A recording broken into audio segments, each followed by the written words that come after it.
Raj.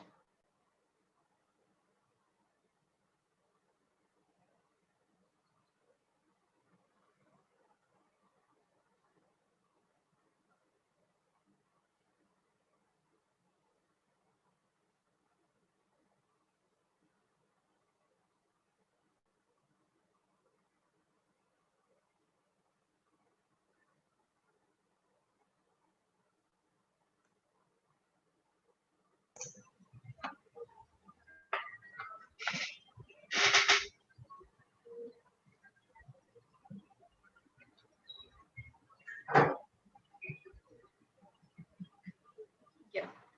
Hi everyone, welcome to today's webinar.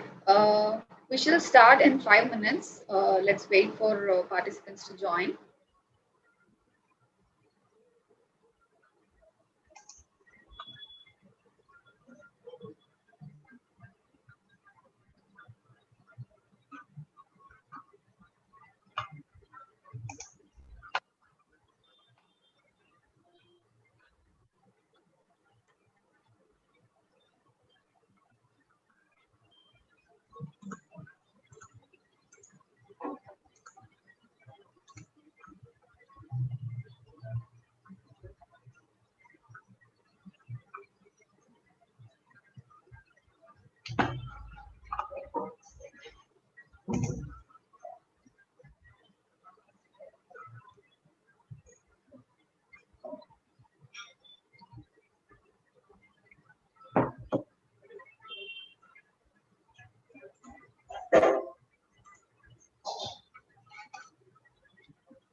Yeah, hi.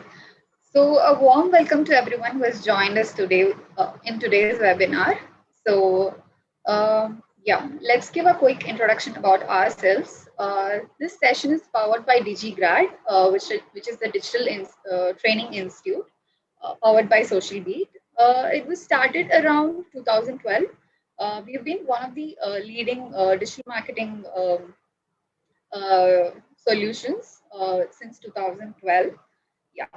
So the topic for today's session is to how to ace content and email marketing for B2B brands. So we have Mr. Lakshman with us today. So let us give a quick introduction about Lakshman. So he's a full stack marketer and he's also a co-founder of Dino Marketers, which provides a digital consulting services for startups and also small businesses. His other interests include football and traveling as well. So yeah, let me hand over the session to Mr. Lakshman. Yeah. Hey, can you guys hear me now? Hello.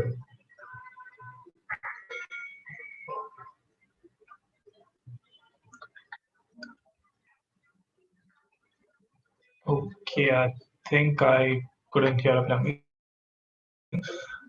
But anyway, I guess hope you guys watching. If someone can just mention in the chat, it'll be great. Okay, perfect. Hey, firstly, thanks a lot, guys. Thanks for having me here. Really excited to talk to you, especially a lot of students who are coming up and who are trying to learn into digital marketing and entrepreneurs. So people from different backgrounds, I think we'll be meeting today. Thanks once again for having me today. And let me just jump straight in because I've been given a really tight timeline today to finish it in the next 30 minutes. So I'll try my best to do to it. So can you guys see my screen? Can you just Yes.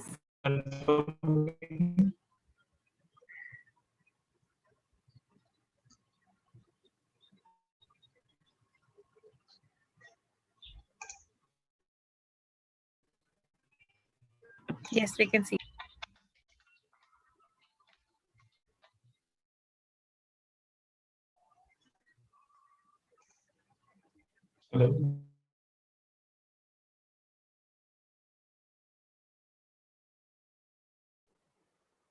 Yes. Yes, we can see it. Please continue.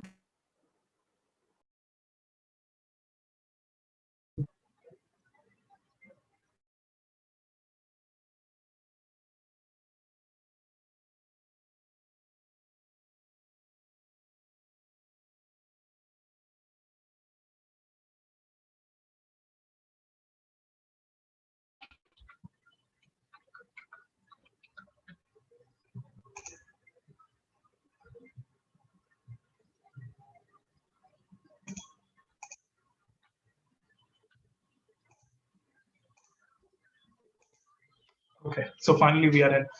So guys, I'll be talking to you today about B2B email and content marketing. Plus, of course, how to do it in the right way so that we ensure that we don't look like the guy who is on the picture right there. And that is the only joke I've prepared for today. So without ado, let's just move on. So this is the highlights we'll be talking about today. What exactly is B2B marketing and the difference between B2B and B2C. How will you do it differently from your old website or someone who is established? How can a new player make a difference on this? And finally, we'll also talk a bit about email marketing as well. So as you can see, the proportion is more on 80s to 20, 80 to content and 20% on email marketing. So we'll go through them in detail. Firstly,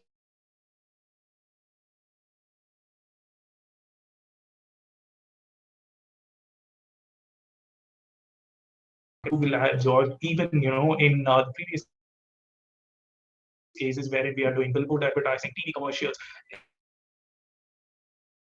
involved content. The only difference here is that each content has its own purpose. Some are meant to create conversions, and eventually at different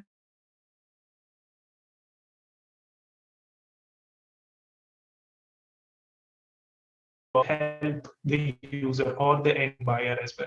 So that exactly is how you use content. So generally the perception is when you say content marketing, people only think about blogs or social media content and creatives. No, even everything, like even if you're writing a flyer copy or an ad copy, it is content marketing there as well. So how is it different between B2B and B2C? Broadly, there is only one difference. In B2B, you're trying to convince a series of decision makers.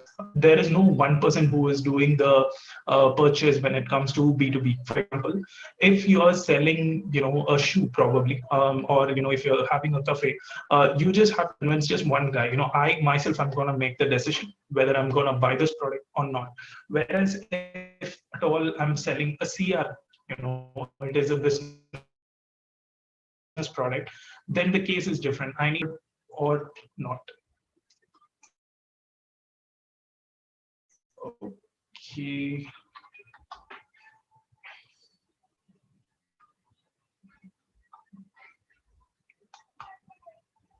Okay, I hope the internet things should be stable. I'm not really sure. Okay, anyway, let's just continue here. So between B2B and B2C, the way you're trying to convince different people is a major difference here. So generally in B2B, we try to create thought leadership form of content. That is a whole criteria because whenever you want to buy from someone, you need to ensure that this person knows the space and he is not merely attempting to fill in the space. This is how it reciprocates in B2C, wherein you look for quality of the content. For example, if you're buying a food or if you're buying a share, any product, you look for wear and tear, you look for fee, etc. All those things apply here, except the way you look for wear and tear is through understanding their thought leadership in this space.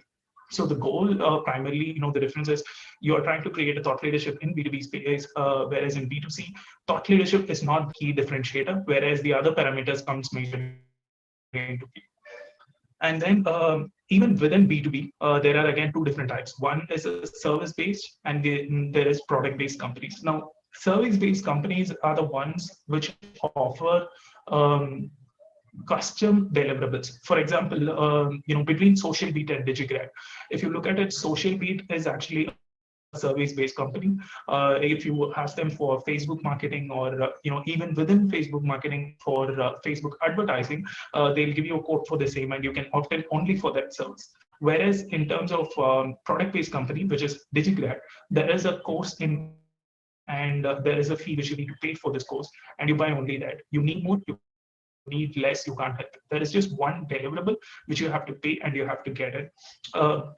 In terms of much more understanding the differences between or even in terms of buying an Amazon subscription, for all these things are product based companies, whereas there is a subscription based model wherein you pay and you get, there is a fixed outcome there. Here is a quick difference. The first one, if you see, it is from Mailshake.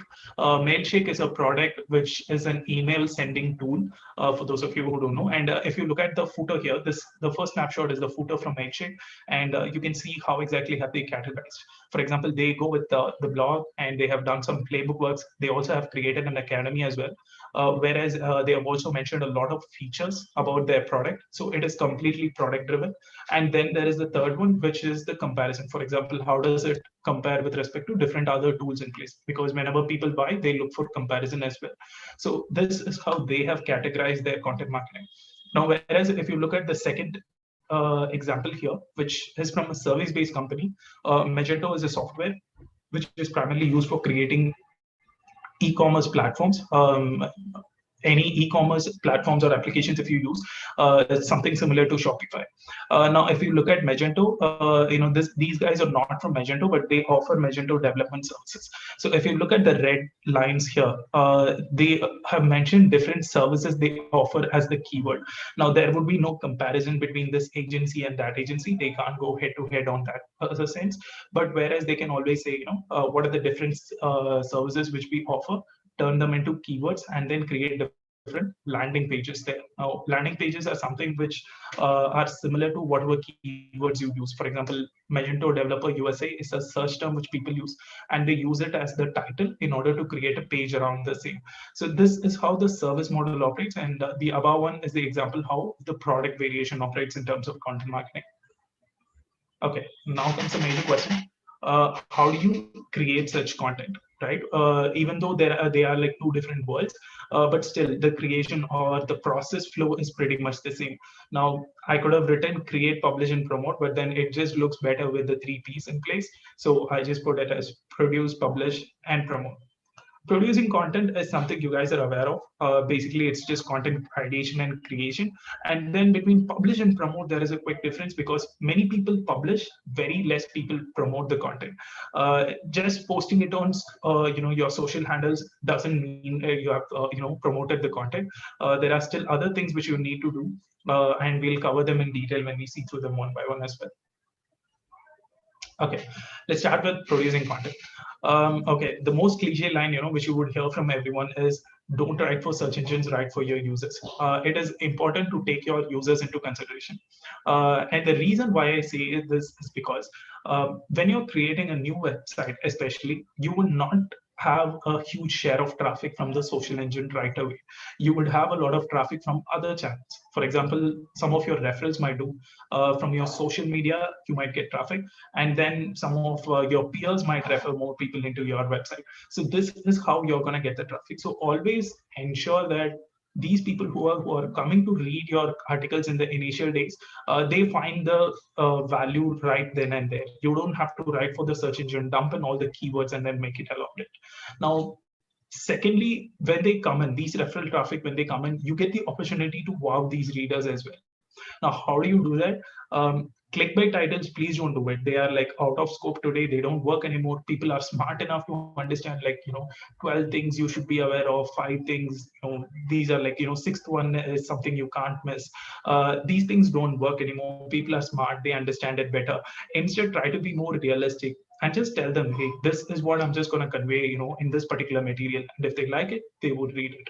And the next way is to not let them scroll through a lot. For example, one of these leading publishers I used to follow for a long time. If you really look at his content, if there is a topic, you need to scroll at least like 5 to 6 pages before you arrive at what exactly you wanted to read. You don't want your customers to do that. You want to be upfront. You want to make the information easily accessible as well. So once again, don't write for the search engines, rather write for the users. And then finally, don't give too many statistics there as well. People understand that statistics are part of the content, but they necessarily need not be the major content alone there. You can always add stories as well as add more examples instead of just quoting statistics here and there. Now on the right hand side, you would find this diagram which is created by Shopify. This is a beautiful funnel in place, and if you are starting into content marketing, I would recommend you to save this picture and then work accordingly. Now, what it says is that top of the funnel, middle of the funnel, and bottom of the funnel activities, and how you do different content at each of these places. If you remember the first slide, I told you that there are many types of content, and whatever you do will come under content marketing. But at the same time, you have to classify them. What exactly is the purpose of this material which I'm trying to create? For example, if you write a blog or if you do a podcast, then these are all meant to create awareness. And then once they understand your product, and once they sort of in a dilemma whether I should go with you or probably your competition, that is when you do things like what we are doing right now. We do webinars, we do events, in order to establish that credibility, to make them understand that, hey, we know what exactly are we selling and we are good at it. And then they come into the conversion process, wherein they talk about pricing, wherein they talk about customization. So on these things, you do a quick customer story. For example, if this customer is from one particular industry, you tell them like how exactly have you helped a similar client in the past, and that would build much more credibility to the customer and make the buying decision easier as well. So if you guys are just starting it up, then please do check this out and follow it to the code. It definitely helps. Okay. Next one is publishing content. Now, just because I said that publishing content is not a major part there, it doesn't mean that you shouldn't be doing it. You obviously have to do it, because again, if no matter how good the content is, if people can't find it, then it is not a good content. So if that is the case, you have to go ahead and publish it in different social handles or your company websites and everything. Now, the one hack which I suggest here is always try to understand what are the different types of content you can post it in the different platforms. For example, the way I have listed here, you have to make the platform's algorithm work for you. So on the right hand side, you would see a small image, which is a 1 minute video clip, which we did for Amplus. It is called Amplus Flash. So usually if you see YouTube videos are around 5 to 15 minutes in length. But when YouTube introduced shorts, we started creating these 1 minute videos wherein you just post a small snippet. And always remember that whenever a platform introduces a new feature or a new functionality, they promote it organically to the core.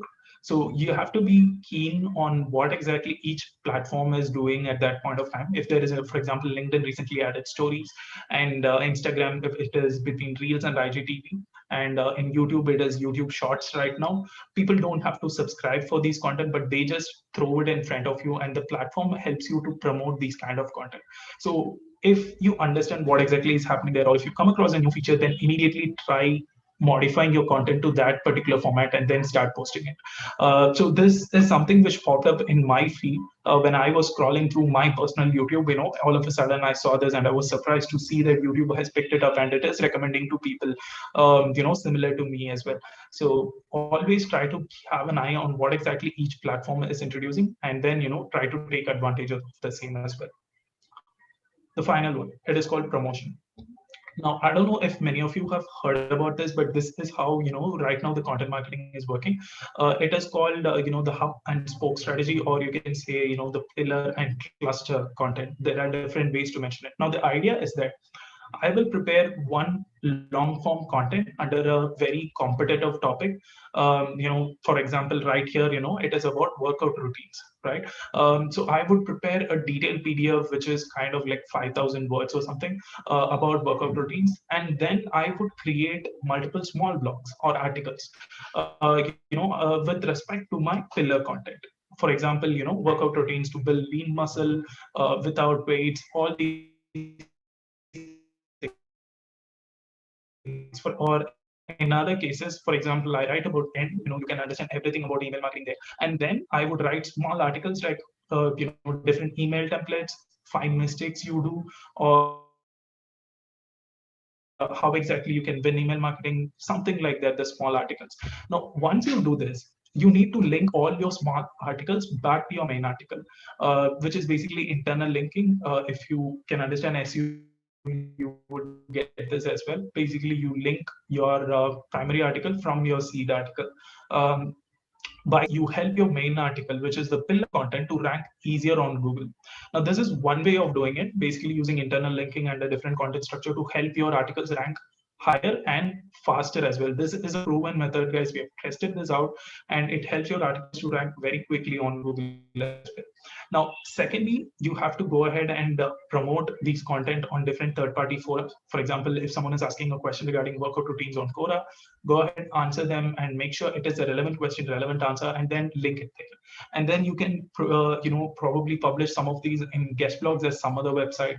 You can use Medium, or publishing websites like that in order to share all these spoke content, and then which would in turn help your hub content to rank because you have linked them both. And finally, there is podcast and video as well. If you guys, when you go to promote your content through paid medium, for example, if you're promoting one of your video on Facebook, on Facebook, there would be a lot of clicks, there would be a lot of reach, but and there might be a lot of leads as well. Facebook has introduced forms, and that is working nice. But when you calculate those leads to conversions, and when I say conversion, they are not just leads, but when you see leads to business deals, the cost as well as the conversion rate would tell you a different story. If you guys have found a good result through the same, I'm happy to hear that. But in general, in B2B, if you are promoting an ebook, and then if you compare the cost per lead generation, so cost per lead and the cost per conversion, when I say the lead, then there would be a huge difference there. So ideally try the rest of the ways to promote your content instead of directly jumping into paid media. Okay, so this is another major question. Everybody does this. Whatever I just said, it is not rocket science. You can understand it, but and everybody does it as well. So how do I stay different? How do I stand out from the crowd? That is the question. When I started 2020, I had two words for my team through our content marketing strategy, which is pace and consistency. I told them that we have to be consistent in our content schedule. Let's go ahead and publish certain number of blogs every week or certain amount of content every week, and then we should do it at a rapid pace as well. So this was our idea, and we did it, and we found some success there. But still, we felt like there was something lagging there. What exactly did we miss? And that is when I came across the tweet which you're seeing on the left hand side. If you really look at it, everyone would tell you that your content has to be very specific, and even I told you that. For example, when you create a homepage line, people would tell you it has to be very the customer then and there, because they would look at it only for 4 seconds and you need to satisfy the customer then and there. Well, it is not true, to be honest. If the content is interesting, if they like it, then they would stay. For which you need something called creativity, and this is something which is going to help you stand out as well. I was at Semrush webinar recently, and there was this topic which is called "How to Be the Bahubali of Content Marketing." Now, that is a clickbait title, but still, it turned out really interesting. The way you position your things, or the way you address it, and the way it appeals to your readers or your listeners, that is where your creativity comes into play. It's not just in the design aspect of it, but then the way you position and the way you use your words as well. So always remember that creativity is really important, and then you have to be consistent and you have to pace up, which is what celerity is. So once again, I could have put it as pace, but then the 3C framework looks nice, so I just went with it. Okay, now comes the biggest question: content for new website. We would all be in a place wherein we would have written a lot of content, but still.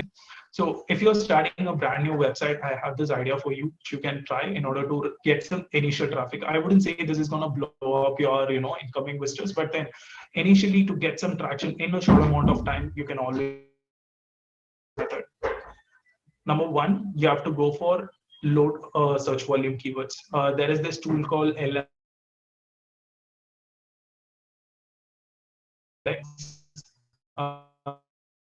you can go there and it will give you all the low search volume key, which I tried for my agency. My agency is something which we recently started, so the website doesn't really have a huge domain authority. But when I did it, if you really look at it, personal branding services is something which we are offering, and it is a very competitive keyword. Now, what I did was I made sure that I added the location tag there, personal branding services in Chennai, and then it helped us to rank easily on the top. The search volume is not great, but still, who are the 50 people who are searching for personal branding services in Chennai, they would really come to us. So imagine if I can get 10 of such keywords, and if I can rank on top of the search results for 10 such keywords. I'm talking about bringing in a traffic of 500 people. So if you can manage to get all these low search keywords with the tool, and there are some ways to do it as well, which I would say.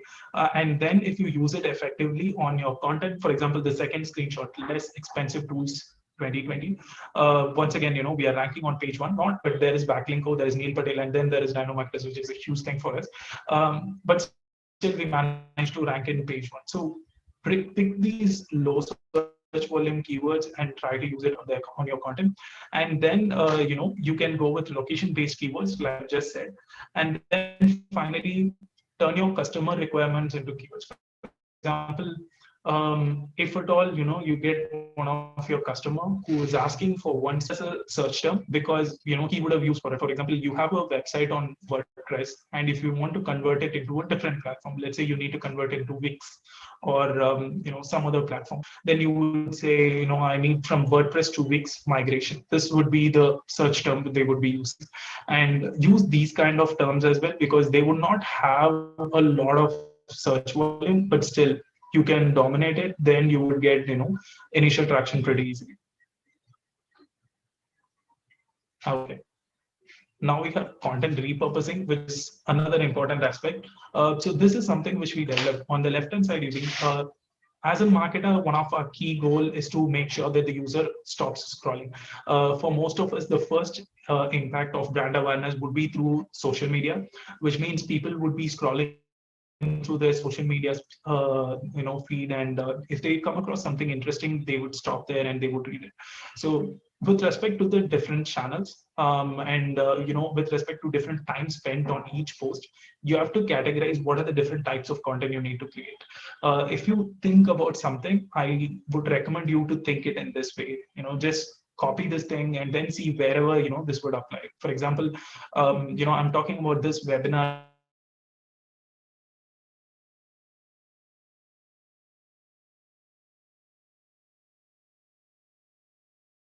here. I can create a meme or a thumbnail, and then I can create a social post, which I've already, which the people have already done. Could have created a small teaser, or later on use this recording, create small snippets, and then post it on Reels or YouTube Shorts or Instagram Stories. When you think about one content, this matrix which you are seeing on the left hand side will help you to ideate what are the different forms you need to create those content. It just doesn't end after creating one blog or one webinar or one video. It just doesn't end there. You need to think about how can you exploit it completely, and the various ways you can chop it and then place it, the better it helps to reach users at a different place. For example, if I post the complete video on LinkedIn, it is not going to work. But if I try to post a Q&A part into YouTube, into LinkedIn, it would definitely help. I'll show you a small example here. We did this event called B2B Bench, which is similar to what we are having right now. It is a webinar wherein we hosted a lot of speakers at Amplus. And then, we took the recording, we posted it on YouTube, and then we again used the same video. We created a transcript of the entire conversation and we posted it on our website. We embed the video there as well. And then we chopped the video into small Q&As. For example, what you see on the right hand side is something from our LinkedIn handle, wherein we posted like 1 minute. You can see the timeline as well. We posted 1 minute clip of the same, and eventually this helped us to rank all these pages higher as well.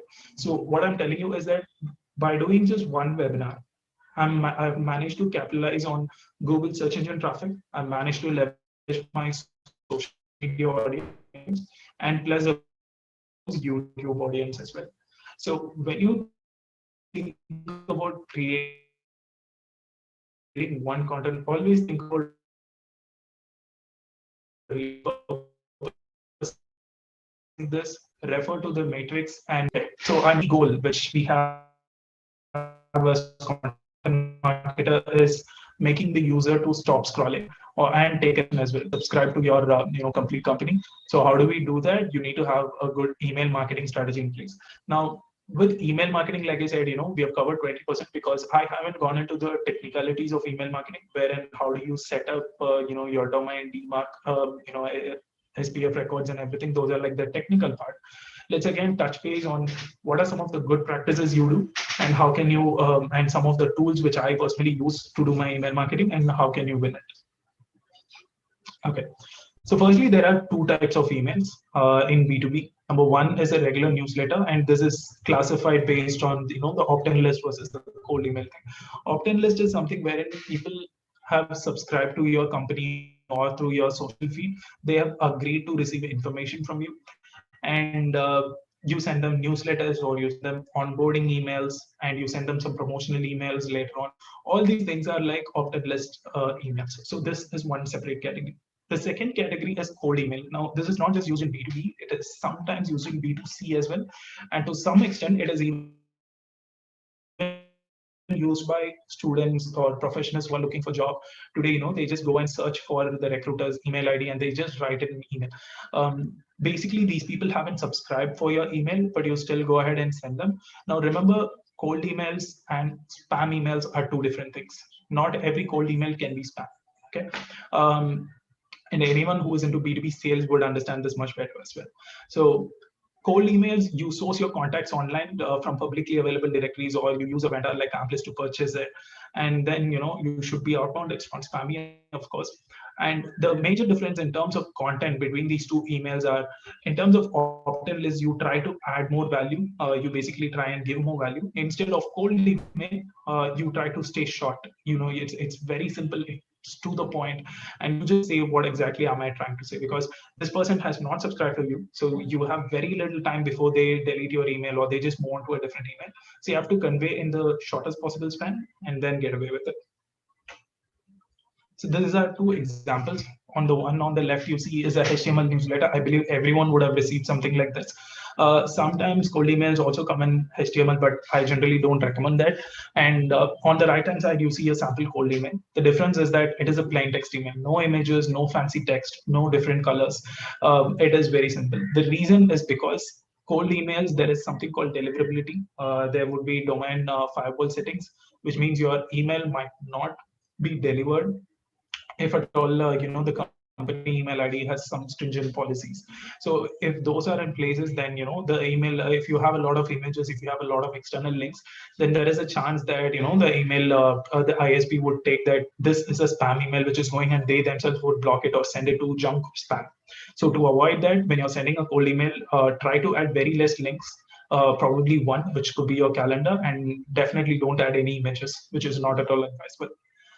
And then, of course, in terms of HTML newsletters, again, HTML version is something people are using, but still, if you look at some of the new age emails which are coming in, for example, something from Nathan Latka, the newsletter which he is sending, or from Neil Patel, the newsletter which he is sending, those are all like plain text emails. Because even in newsletter emails, with Google coming into play, Gmail coming into play with primary as well as promotional level inboxes, it is very difficult to land your email into the primary inbox. If it lands in the primary inbox, you have a much better chance of the open rate.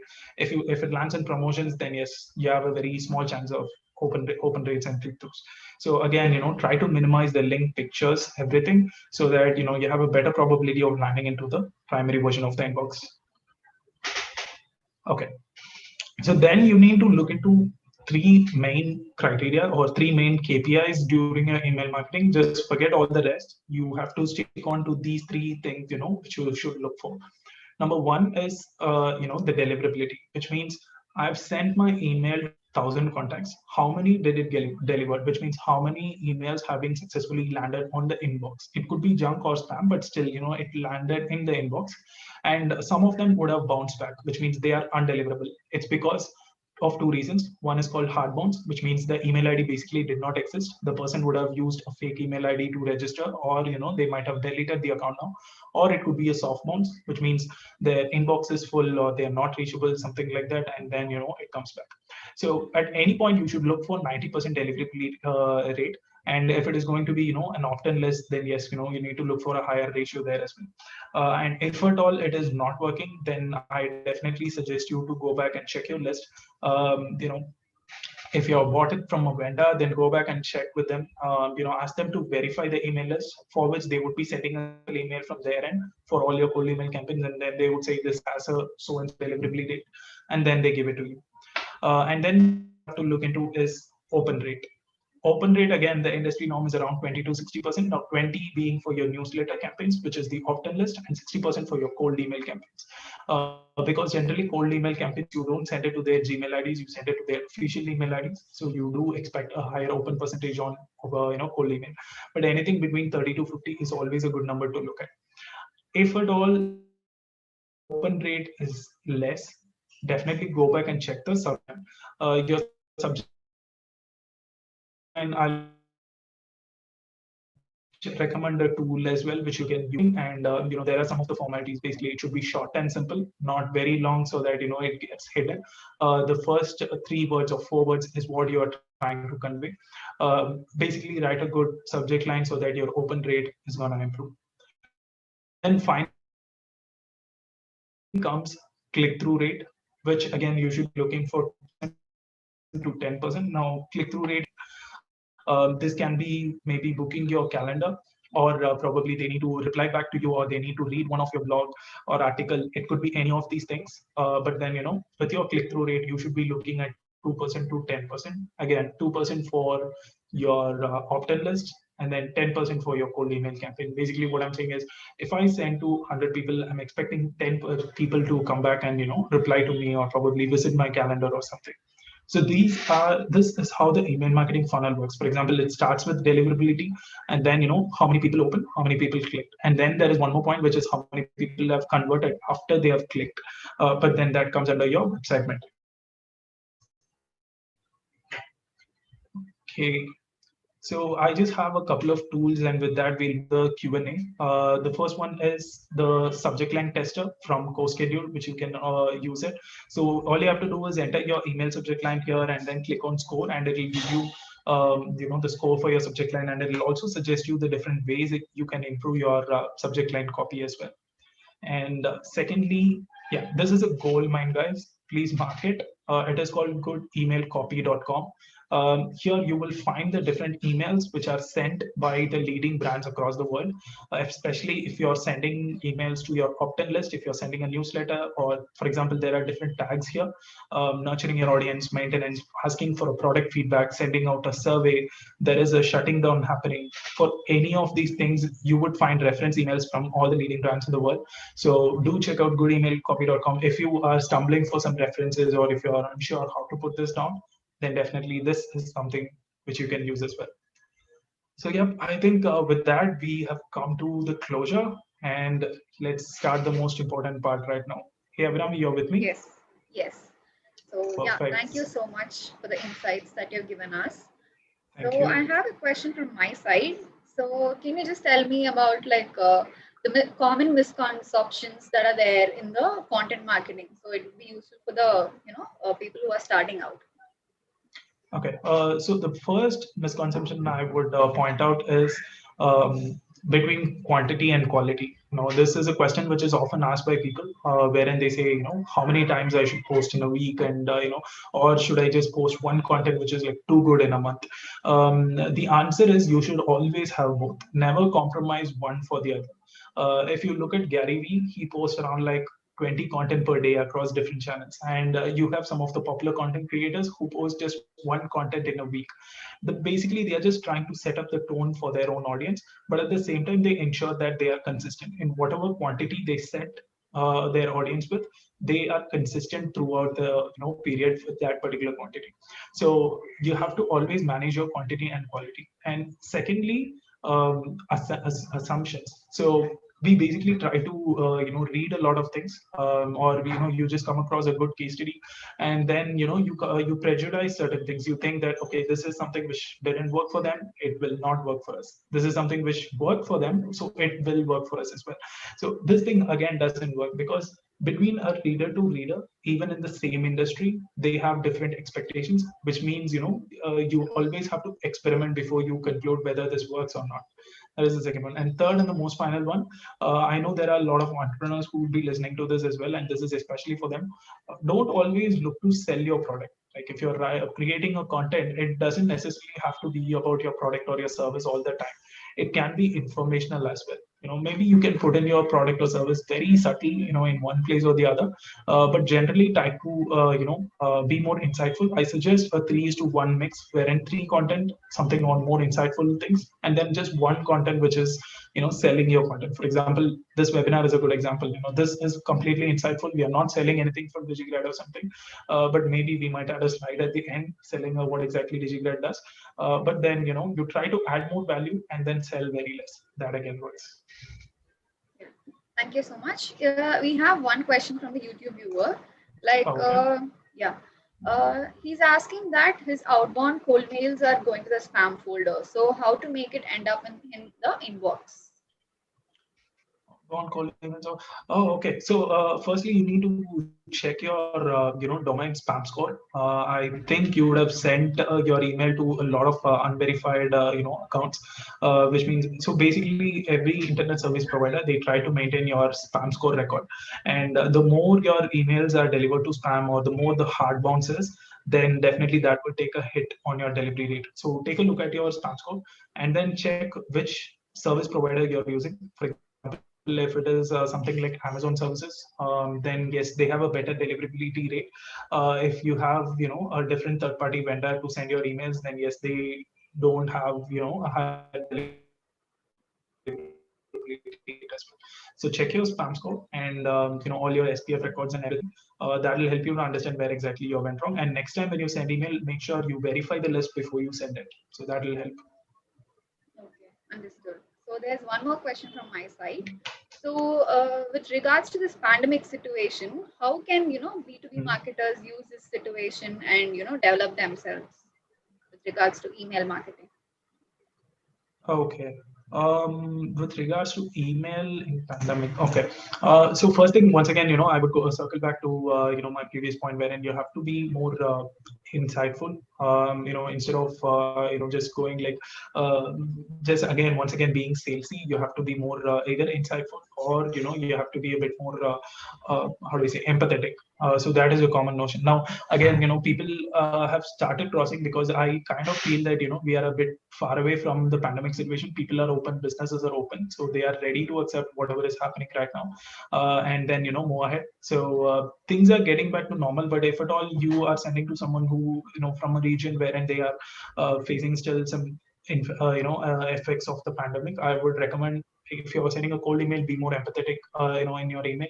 Acknowledge the situation, and just put it very subtly. If you're planning to restart your business or something, then I can help in this way. That is why the pitch should be. And then if it is going to be newsletter, try to be more value add based. Don't again once again push your services and products. Try to be more value add from your end.